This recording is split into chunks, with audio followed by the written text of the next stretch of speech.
Good afternoon, students. Afternoon, ma'am.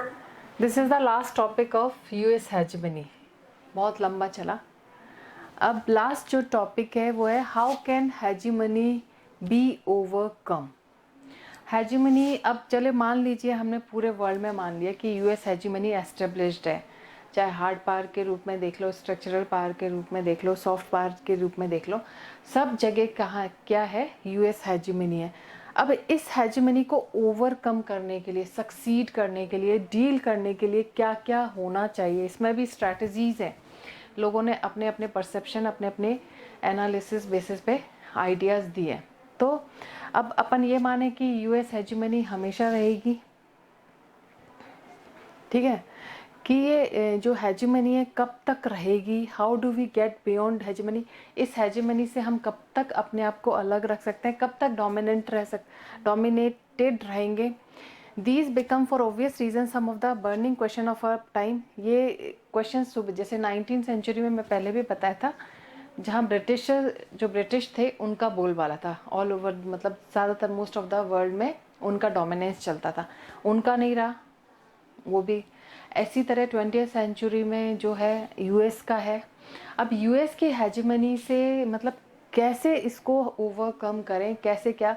और हर वक्त बड़े बड़े एम्पायर हुए हैं, बड़े बड़े साम्राज्य हैं, बड़े बड़े हेजिमन हुए हैं, सब डिक्लाइन हुए हैं, सब कोलैप्स हुए हैं, है ना. सब जो सूर्य उदय होगा तो सूर्य अस्त भी होगा.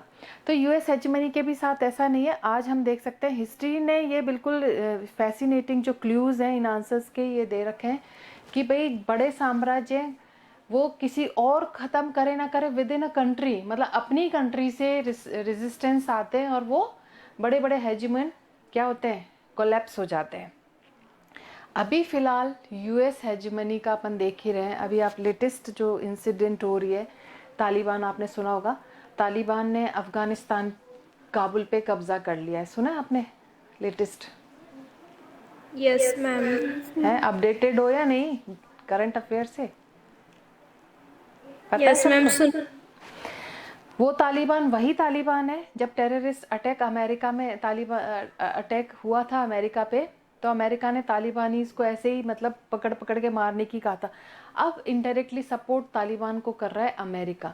अमेरिका के लिए भैया कुछ भी नहीं है, बस फ़ायदा. कहीं से भी, यहाँ से वहाँ से, कोई दोस्त कोई दुश्मन नहीं. उसको कैसे फ़ायदा हो सकता है वो सिर्फ ये देखता है. तालिबान तब तक उसका बुरा था जब उसने टेररिस्ट अटैक किया था. आज वो अफ़गानिस्तान से उसको कुछ अपने जो, इसको बाद में डिस्कस कर लेंगे जब ये चैप्टर बाद में होगा. लेकिन आज इनडायरेक्टली जो सपोर्ट कर रहा है तालिबान को वो कौन कर रहा है, पाकिस्तान और यूएस. इतने बड़े बड़े हथियार तालिबान, जबकि इतना मुट्ठी भर तालिबान और अफ़गानिस्तान इतने सारा, फिर भी उसने काबुल पे कैसे कब्ज़ा करने की सोच ली और कैसे कब्ज़ा कर लिया. तो कुछ नहीं कह सकते, ये हिस्ट्री है, ये पॉलिटिक्स है, इसमें कुछ नहीं है. कब हेजिमनी कब की इसकी अमेरिका ये सोच रहा है कि वो हमेशा रहेगा, तो ऐसा नहीं है. अब दूसरे हेजिमनी के नाम पे जो इमर्ज हो रहे हैं, आपको पता है कौन हो रहा है, सेकंड रैंकर किसकी है अभी जो लेटेस्ट में इमर्ज हो रहा है. अगर हेजिमनी की बात करें तो हेजिमन के रूप में धीरे धीरे आ रहा है, वो कौन है बता सकते हैं आप अपने ऐसे अंदाजे से बताइए. Ma'am, China. यस. किसने जवाब दिया ये? Ma'am, Tina. हाँ टीना, वेरी गुड. हाँ, चाइना. एक चाइना ही है वो धीरे, हालांकि अमेरिका से बहुत दूर है अभी वो, लेकिन धीरे धीरे इमर्ज हो रहा है एज हेजिमोन. देखिए कोविड इफेक्ट सब पे, अमेरिका की इकोनॉमिक कंडीशन ख़राब हो गई, इंडिया की तो आप जानते ही हो, है ना. रशिया वैसे से अपने वैसे ही डिसइंटीग्रेशन से दुखी है. सबसे ज़्यादा जो इकोनॉमिक ग्रोथ जो हुई है इस पोस्ट कोविड में वो किसकी हुई है, चाइना की. डिप्लोमेटिकली धीरे धीरे चाइना, हालांकि हम कंपेयर नहीं कर सकते कि अमेरिका के बराबर आ जाएगा, अभी बहुत साल लगेंगे उसको, लेकिन फिर भी वो धीरे धीरे ये चीज़ें उसमें आ रहा है. हो सकता है 21st सेंचुरी चाइना की हो. इंडिया, हमारा इंडिया भी कम नहीं है. अगर ये पोस्ट कोविड इफेक्ट या इकोनॉमिक हमारी इतनी डिक्रीज ना होती तो हमारा इंडिया भी एक चैलेंजिंग कंट्री के रूप में इमर्ज हो रहा है. तो कुल मिला के हम अपने टॉपिक पे आ जाते हैं कि हेजिमन भाई कैसे ओवरकम किया जाए. तो उसके लिए अलग अलग एनालिसिस ने अपना एनालिसिस मतलब अपनी रिसर्च के बेसिस पे स्ट्रैटेजीज बनाई है। और सबसे इम्पॉर्टेंट बात यह कि there is no world government like the government of a country. जैसे कंट्रीज़ में गवर्नमेंट होती है, ऐसे वर्ल्ड पॉलिटिक्स में कोई गवर्नमेंट तो है नहीं कि वो गवर्नमेंट है जो रूल्स बना ले, लॉज बना ले। यूएन एक अलग ऑर्गेनाइजेशन है ना, वो गवर्नमेंट तो नहीं है ना। तो वर्ल्ड पॉलिटिक्स में ऐसी कोई गवर्नमेंट नहीं है जो कंट्रीज़ की गवर्नमेंट की तरह काम करे। ये हम चैप्टर 6 में पढ़ेंगे। International organisation is not world government. UN को अगर हम माने, यूएन ठीक है, यूएन अपना एक ऑर्गेनाइजेशन है, वो कोशिश यही करता है कि वर्ल्ड में पीस और सिक्योरिटी मेंटेन रहे, ठीक है। लेकिन इंटरनेशनल वर्ल्ड पॉलिटिक्स में वो गवर्नमेंट तो नहीं है ना। International politics is politics without government. International politics कैसी पॉलिटिक्स है जिसमें कोई गवर्नमेंट नहीं है, ठीक है। There are some rules and norms called the laws of war that restrict. कुछ रूल्स हैं, कुछ नॉर्म्स हैं जो वॉर को रिस्ट्रिक्ट तो कर सकते हैं, but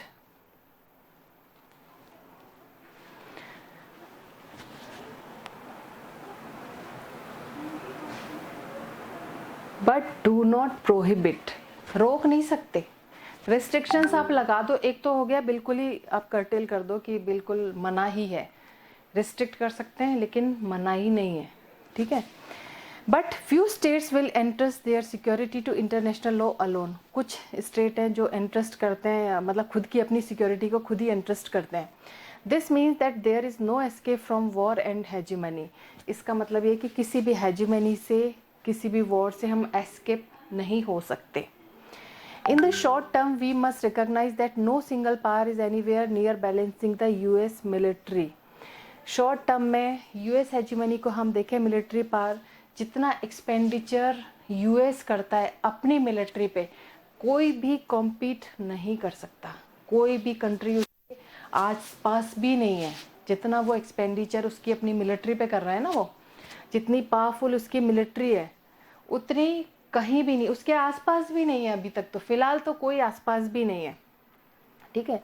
military coalition against the US is even less likely given the difference that exist among big countries like China, India and Russia. हाँ, अगर ये तीनों कंट्री रशिया, चाइना और इंडिया एक कोलिशन बना लें, ठीक है, और उसके अगेंस्ट, तो पर कोलिशन तब बनाएंगे इनकी आपस में ही बने। आपस में ही इतने डिफरेंसेस हैं तो कोलिशन भी नहीं बन सकती, ठीक है। तो फिर पंगे लेना बेकार है। आप उसकी मिलिट्री तक आप पहुंच ही नहीं सकते। चाहे कोलिशन बना लो, कोलिशन बना भी लिया तो आपस के पहले खुद के डिफरेंसेस तो सुलझा लो। खुद में इतने डिफरेंसेस हैं चाइना इंडिया में, ठीक है। तो किसी में इतना पोटेंशियल नहीं है कि यूएस हेजिमनी को as military hard power challenge कर सके, ठीक है। कुल मिला के some people argue that it is strategically more prudent to take advantage of the opportunities that hegemony creates. कुछ लोगों का मानना है, कुछ लोग ये मानते हैं कि स्ट्रैटेजिकली ये ज़्यादा प्रूडेंट है कि हम जो हेजिमन है उससे अपॉर्चुनिटी, मतलब उससे कुछ एडवांटेज लें बजाय हेजिमन क्रिएट करने के। मतलब ठीक है, एक हेजिमन है, हमने हेजिमन के रूप में उसको एडमिट कर लिया, एक्सेप्ट कर लिया, तो हम ये देखें कि हम कैसे उस हेजिमन से कैसे हम अपना फायदा देखें, कैसे एडवांटेज एक्सट्रैक्ट करें, ठीक है। फॉर इंस्टेंस, जैसे अगर हम हेजिमन से उस अपॉर्चुनिटीज़ को अवेल करते हैं तो उसमें क्या होगा, हमें अपनी इकोनॉमिक ग्रोथ को रेज करना पड़ेगा। Rates require increase trade increase करना पड़ेगा, टेक्नोलॉजी इंक्रीज करना पड़ेगा, ट्रांसफ़र, इन्वेस्टमेंट। और ये अगर ये सब चीज़ें करनी है तो हमें इसकी सहायता से अपनी टेक्नोलॉजी, हम उससे टेक्नोलॉजी लेना चाह रहे हैं तो उससे हमें उसका फ़ायदा उठाएं, है ना, बजाय इसके कि उसको लड़ने के लिए तो भिड़ने के लिए तो आप कैसे एक चूहा शेर से भिड़ सकता है, ठीक है। अब वो कैसे फ़ायदा उठा सकते हैं ये देखना है। भिड़ने की जगह, कोलिशन बनाने की जगह, अटैक करने की जगह या कुछ भी करने की जगह कि कैसे बेनिफिट्स को एक्सट्रैक्ट किया जाए, कैसे एडवांटेज को एक्सट्रैक्ट किया जाए। Which are the best acquired by working with rather than against the hegemon. Hegemon के अगेंस्ट जाने से अच्छा है कि उसके साथ मिल के काम करें, उसकी टेक्नोलॉजी को कैसे ले ग्रैब करें, कैसे उसके साथ दोस्ती के साथ ये सब चीज़ें निकालें। उसके अगेंस्ट गए तो क्या हो गया, आप बिल्कुल सफाया है आपका फिर। तो हमें सिर्फ एडवांटेजेस लेने हैं। It is suggested that instead of engaging in activity opposed to the hegemonic power, it may be advisable to extract benefit by operating within the hegemonic system. हाँ, ये सजेस्ट किया गया है कि बजाय तुम उसकी ऐसी एक्टिविटी में इन्वॉल्व रहो जिसमें हेजिमोन को आप अपोज कर रहे हो, प्रोटेस्ट कर रहे हो खुल के, ठीक है। इससे बढ़िया है, ये एडवाइजल भी है कि भाई आप हेजिमोनिक जो सिस्टम है उससे कितना एडवांटेज ले सकते हो, कितना बेनिफिट एक्सट्रैक्ट कर सकते हो, इसमें ध्यान दो। अपोज करना, क्रिटिसाइज करना, बकबका के रह जाओ, कोई फ़ायदा नहीं होने वाला। इसके अलावा आप उसके साथ उसके वर्किंग सिस्टम अपना ऐसे रखो कि आप उससे टेक्नोलॉजी भी ग्रैब कर सको, उससे अपना डेवलपमेंट देख सको, है ना। जैसे एमएनसीज़ है, उसकी एमएनसीज़ है, इंडस्ट्रीज़ है, उसको तो फ़ायदा है ही, हमें भी इकोनॉमिक ग्रोथ तो मिलेगी ना। तो वो देखो आप, बजाय इस एक्टिविटी में कि खुले में हम विरोध कर रहे हैं, प्रोटेस्ट कर रहे हैं, उसकी बजाय हमें उससे एडवांटेजेस लेने हैं। This is called bandwagon strategy. इसको बैंड वैगन स्ट्रैटेजी मतलब जहाँ जो पानी का बहाव चल रहा है उसी में बह लो। उल्टी गंगा में जाओगे तो फिर क्या होगा, नुकसान ही होगा। जो फ्लो चल रहा है, हेजिमोन है तो है, अब उस हेजिमोन के साथ ही हम कितना बेनिफिट एक्सट्रैक्ट कर सकते हैं ये डिपेंड करता है। तो एक जत्था होता है, ग्रुप हो गया, उसके साथ उस स्ट्रैटेजी के साथ भागो कि भाई बहती पानी है, हम भी चलो तुम्हारे साथ ही चल रहे हैं, अब बेनिफिट्स देख लेते हैं क्या क्या है। जो एक स्ट्रैटेजी तो ये है बैंड वैगन स्ट्रैटेजी, ठीक है। अगर अब ये आ जाता है तो आप ये इसको बिल्कुल पॉइंट आउट करके आप ऐसे ही लिखोगे आंसर, ठीक है। ये देखो, ध्यान रखना ये क्या होता है, ये क्लियर कर दिया था मैंने, फिर भी अगर मैं एक बार नहीं समझ आ रहा है तो क्लियर कर दूं। इसमें हेजेमनिक सिस्टम के अगेंस्ट जाके, उसके विरोध में जाके काम करने से अच्छा है उससे बेनिफिट एक्सट्रैक्ट करना, एडवांटेज एक्सट्रैक्ट करना, that is called bandwagon strategy. जो अनदर स्ट्रैटेजी है open to state to hide, मतलब खुद को उससे अलग रखो, छिपा के रखो, खुले में मत आओ, विरोध मत करो, अपोज मत करो, प्रोटेस्ट मत करो, खुले में मत करो, उससे फ़ायदा उठाओ। तो टू हाइड सेकेंड जो स्ट्रेटजी है वो टू हाइड, ये आपको एक्सप्लेन करना पड़ेगा। This implies staying as far remove from the dominant power as possible. जितना डोमिनेंट पावर से आप दूर रह सकते हो उतना दूर रहो, ठीक है। There are many examples of this behaviour. इस एग्जाम्पल्स बहुत सारे बिहेवियर, जैसे चाइना, रशिया, यूरोपियन यूनियन, ये यूनियन बनी हुई है, अपन नेक्स्ट चैप्टर में इसको पढ़ेंगे। All of them in different ways are seeking to stay below the radar as it were and not overly and unduly antagonise the US. ये जो बहुत सारे एग्जाम्पल है, जो चाइना का बिहेवियर है, रशिया है, यूरोपियन यूनियन है, ये सब क्या है, ये डिफरेंट वे, ये इस राडार, अपने जो हेजिमनी के राडार है उससे खुद को दूर रखना, दूर रखें ये लोग, है ना। भले ये इमर्जिंग है, हो सकता है आने वाले टाइम में इंडिया, चाइना, रशिया में से कोई और हेजिमन हो सकता है, लेकिन अभी इस राडार से अपने आप को दूर रखना, as it were and not unduly enter, जिससे कि बिना बात के एंटागोनाइज, मतलब उसको अपोज मत करो, प्रोटेस्ट मत करो यूएस को, ठीक है। बिना बात के अपने आप को हाइड रखो, स्टे अवे रखो। This would not seem to be viable for the big second rank power for very long. जो सेकेंड रैंक पावर है, इंडिया, चाइना, रशिया, अब ऐसा भी नहीं है कि मतलब अपने आप को बिल्कुल हाइड करके रख सकते हैं, ये वायबल नहीं है। बिग जो सेकेंड रैंकर पावर्स है उनके लिए खुद को अलग नहीं रख सकते। कितना, कब तक छिपाओगे, कब तक ये बेवकूफ़ बनाओगे। While it may an attractive viable policy for, ये स्मॉल स्टेट्स के लिए तो अट्रैक्टिव है, वायबल भी है, लेकिन जो it is hard to imagine mega जो स्टेट्स हैं, मेगा स्टेट बड़े स्टेट्स हैं, बड़े कंट्रीज़ हैं, चाइना, इंडिया और रशिया, ये कब तक अपने आप को ऐसे मतलब हाइड करके रह सकते हैं। एक ना एक दिन तो सामने आओगे ही ना, अंदर ही अंदर कुछ चल रहा है। चाइना का नाम कैसे आ रहा है, चाइना का नाम भी तो आ रहा है, किस बेसिस पे आ रहा है, आ ही रहा है।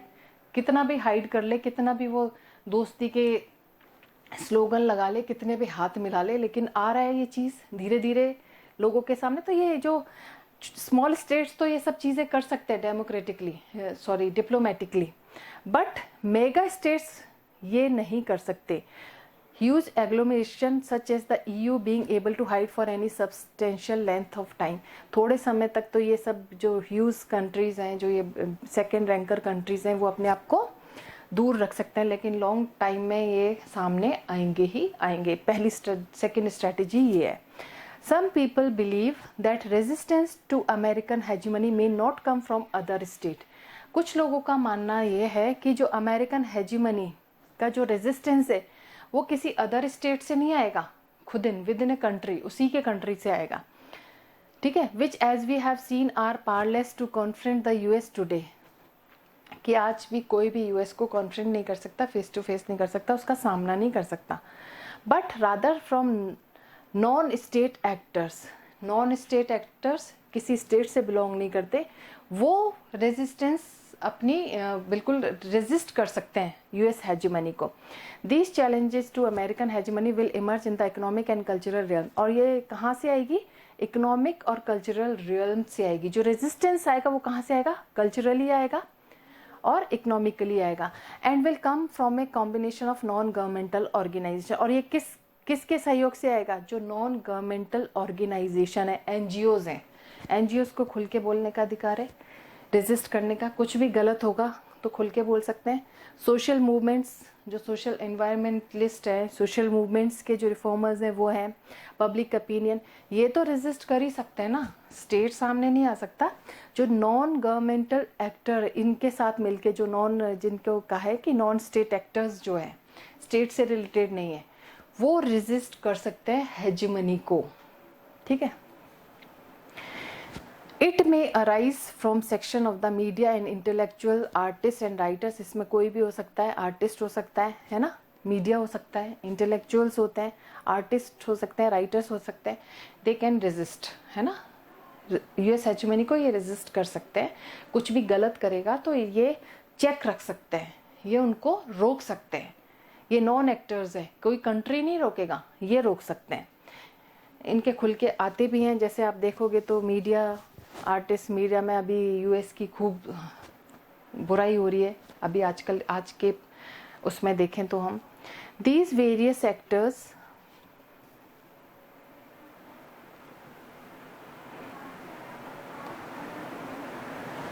may well from links across national boundaries including with American to criticize and resist US policies। ये लिंक्स जो है अक्रॉस नेशनल, अब क्योंकि ग्लोबलाइजेशन इतना हो गया कि अब ऐसा नहीं है कि बाउंड्रीज तक नहीं रह गया, अब हर एक दूसरे की बाउंड्री तक ग्लोबल विलेज के रूप में हो गया है।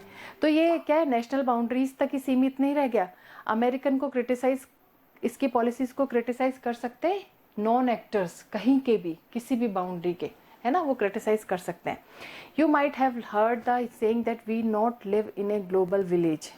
आप ये नहीं कह सकते, आपने सुना होगा कि हम किस में रह रहे हैं? ग्लोबल विलेज में, जहाँ पे सब कब कुछ, कोई किसी से कुछ छुपा हुआ नहीं है। ग्लोबलाइजेशन के चलते सब कुछ आदान प्रदान, सब कुछ क्लियर है।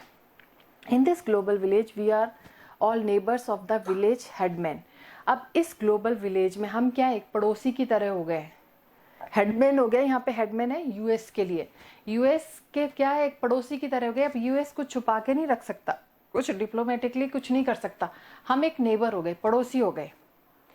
If the behavior of the headman becomes intolerable, we will not have the option of leaving the global village because this is the only world we know and the only village we have. Resistance will then be the only option available. अब भले ही हम उस US village के neighbours हो गए, जो हमारा US का जो बिहेवियर है अगर वो इनटॉलरेबल हो जाता है, मतलब टॉल नहीं कर सकते, तो we will not have the option of leaving the global. फिर हमारे पास क्या ऑप्शन नहीं रहेगा कि हम ग्लोबल विलेज को लीव कर दें, because this is the only world we know and the only village we have. यही एक ऐसा वर्ल्ड है जिसमें हमें रहना है, हमें बिना अपोज के हम रह नहीं सकते, हमें इसी ग्लोबल विलेज में रहना है, पड़ोसी बन के ही रहना है। So resistance will then be the only option available. फिर रेजिस्टेंस ही एक ऑप्शन होगा अवेलेबल जिसमें हमें रेजिस्ट करना ही पड़ेगा। भाई इनटॉलरेबल है तो हम थोड़े ना गांव छोड़ के कहीं और भाग सकते हैं, किसी प्लेनेट पे जाके तो रह नहीं सकते, हमें इसी वर्ल्ड में रह के ओपोज रेजिस्टेंस किस, चाहे नॉन एक्टर्स करे चाहे कोई भी करे, रेजिस्ट कर सकते हैं। तो हेजिमोन एवरलास्ट नहीं हो सकती, ये तो चेंज होती रहती है और होती रहेगी। आगे आने वाले टाइम में अपन कुछ नहीं कह सकते इंडिया, चाइना, रशिया कौन हेजिमोन के रूप में एस्टेब्लिश हो जाए। तो ये चैप्टर आपका कंप्लीट हो गया। एक कार्टून मुझे दिखाना था आपको। किसी का कोई क्वेश्चन है? इसमें आप क्या करोगे, 3 स्ट्रैटेजीज बेसिकली मैंने पढ़ा दिया, पर 3 स्ट्रैटेजीज की हेजेमनी को कैसे ओवरकम किया जा सकता है, इसको अपनी लैंग्वेज में लिख लेना, नहीं हो तो मेरे से बता देना, ठीक है। इसमें भी आपको बताया था कि वो कार्टून कहीं इंडो यूएस रिलेशनशिप के बारे में एनालिस्ट ने क्या क्या किया था, भाई कैसे रिलेशन नहीं बिगड़ सकते, क्या रीजंस है। चलो वो कार्टून नहीं दिख रहा, कभी फिर कभी दिखाऊंगी। और किसी इस चैप्टर्स को लेके किसी को कुछ क्वेश्चन है, क्वेरी है? हो गया क्लियर? एक बार पढ़ के देखिएगा, है ना? Yes ma'am. कोई मैम क्वेश्चन? मेरे को पूछना है। हाँ बोलो ना, बोलो बोलो बेटा। मैम पेज नंबर 44 पे है ना, कॉन्स्टेंट्स ऑन अमेरिकन पावर, वो समझ नहीं आया। Constant on American power 44 page पे। इसमें तुम थी क्या उस दिन? मैम थी तो। अच्छा ठीक है, एक बार मैं वीडियो भेजूंगी, नहीं तो अपन कल डिस्कस कर लेंगे इसको, है ना? मैम वीडियो तो देख ली पर समझ नहीं आया। तो दोबारा से एक्सप्लेन करना है, तो इस टॉपिक को मैं कल ले लेती हूँ फिर दोबारा से, यही वाला यस ना, मैम। दोबारा कल ले लेती हूँ। अमेरिकन पावर पे कॉन्स्टेंट भाई कैसे लगा सकते हैं? अभी टाइम हो गया, अदरवाइज तो मैं अभी ले लेती, कल ले लेती हूँ इस टॉपिक को दोबारा से, ठीक है? Yes ma'am.